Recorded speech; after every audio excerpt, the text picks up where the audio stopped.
Bupati Purwakarta yang juga istri Deddy Mulyadi, Ana Ratna Mustika, sedang dalam masalah. Bukan karena persoalan perceraiannya dengan Deddy Mulyadi, namun ia dilaporkan jual beli jabatan di lingkup kuasanya sebagai kepala daerah di Purwakarta. Kejaksaan Tinggi Jawa Barat menerima laporan terkait jual beli jabatan di lingkungan pemerintah Kabupaten Purwakarta. Dalam laporan yang diterima, Bupati Purwakarta Ana Ratna Mustika dituding melakukan jual beli jabatan untuk jabatan eselon 3 dan eselon 4. Hal ini karena pejabat yang dipilih untuk menjadi eselon 3 dan eselon 4 tidak sesuai dengan latar belakang pendidikannya.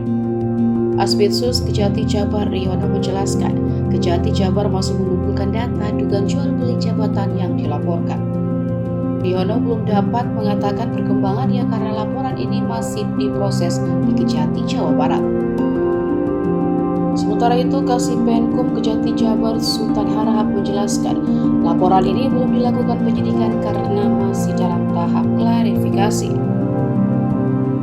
Mengetahui dirinya dilaporkan atas dugaan jual beli jabatan, Ana Ratna Mustika membantah hal tersebut. Ana menegaskan dirinya selalu melakukan kebijakan sesuai dengan aturan yang berlaku.